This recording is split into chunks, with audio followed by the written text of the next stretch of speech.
Good morning, good afternoon, good evening, embodiments of love, and welcome to another episode.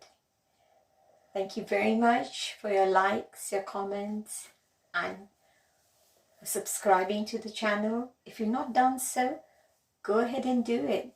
And also press the bell icon, so that you can get the notification each time when our new video comes in. Thank you very much for sharing with others as well. Keep on pouring your love. I absolutely adore it. Thank you so much. For the last few episodes, we've been looking at how to increase our emotional health, emotional stamina. Today I'm going to start with a story of a king.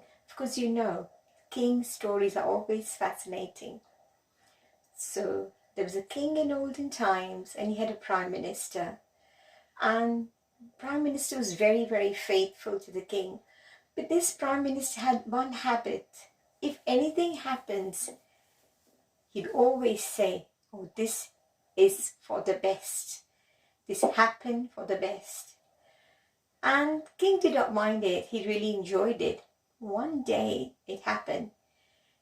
King, by mistake, as he was eating his apple, he cut his finger by mistake, and it was so badly cut that he actually chopped his finger. I mean, he literally lit the top of the finger. Now, the minister who was there with him, of course, as his habit said, "Oh, this is the best thing that could happen."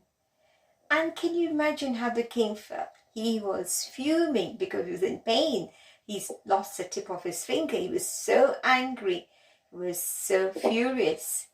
And he ordered the minister, "How can you say something like this when I've lost my finger? You don't understand it because it's not happened to you. It's happened to me. So you're saying it.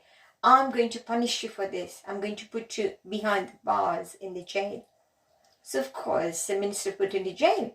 And whilst going to the jail, said, "This is the best thing that can happen."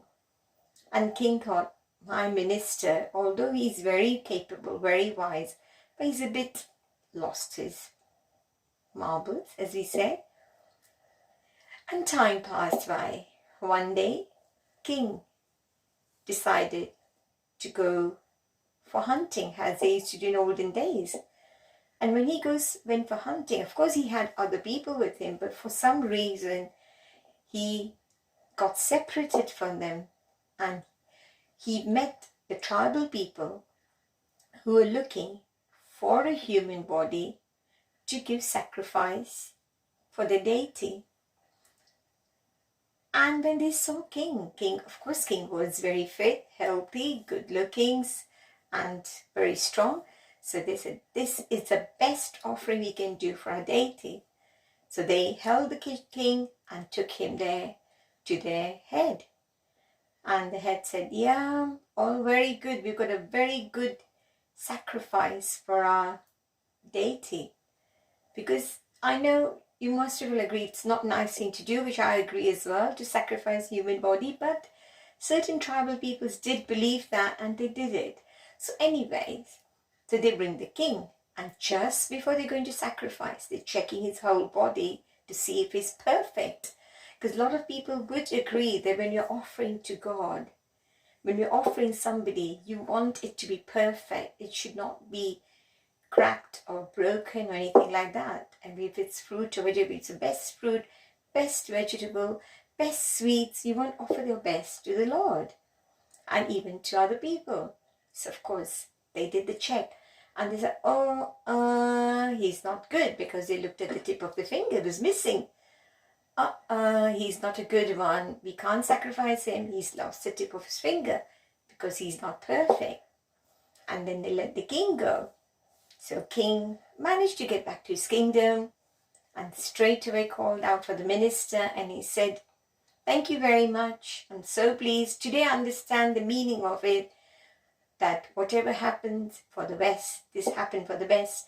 Because had my finger been there, I would have been gone."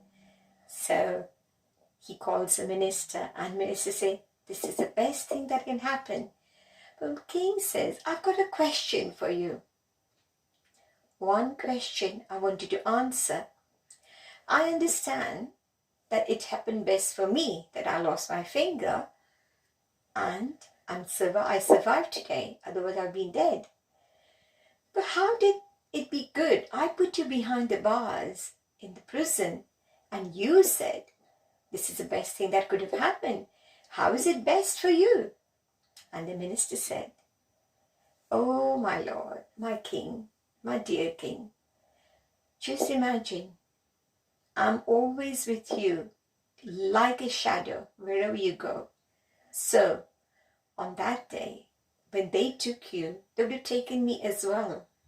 And if they found you not a perfect body for sacrifice, they would have looked at me. And what would have happened to me? So today I'm only here because you put me behind the bars.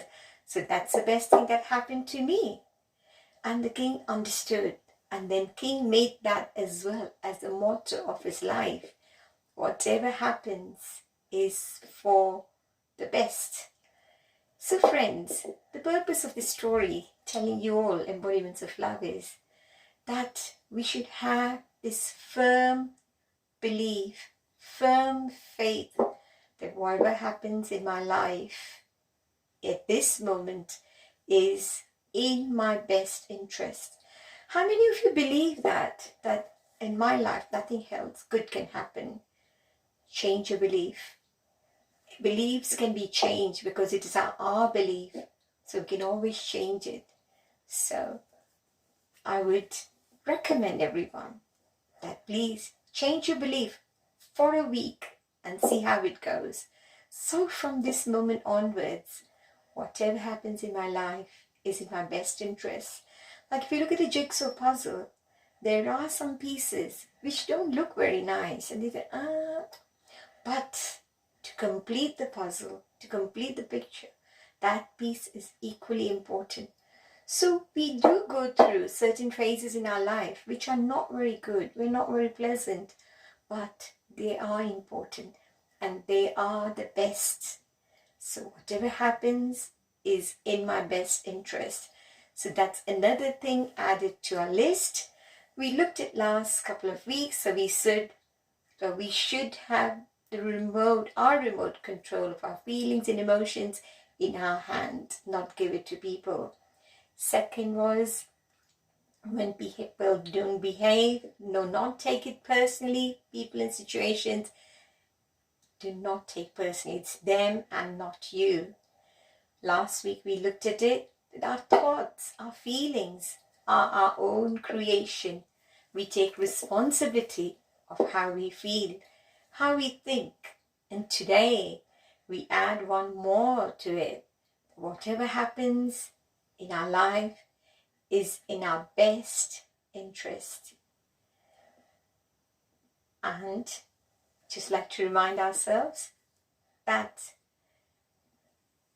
we feel blessed to have everything that we need, and we are grateful for what we have. Our thoughts and our words and our actions should always be in harmony, and love and respect is the only energy that we radiate and exchange.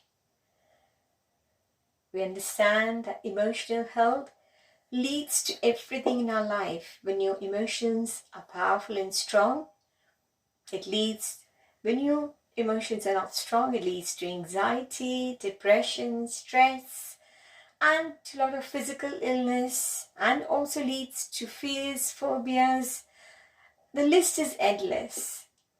If you want help to get hold of your emotional health, then do please message me and tell me how you felt. What about today's episode? Do let me know. Look forward to hearing from you. Up until next time, see you all. Love you all. Mwah.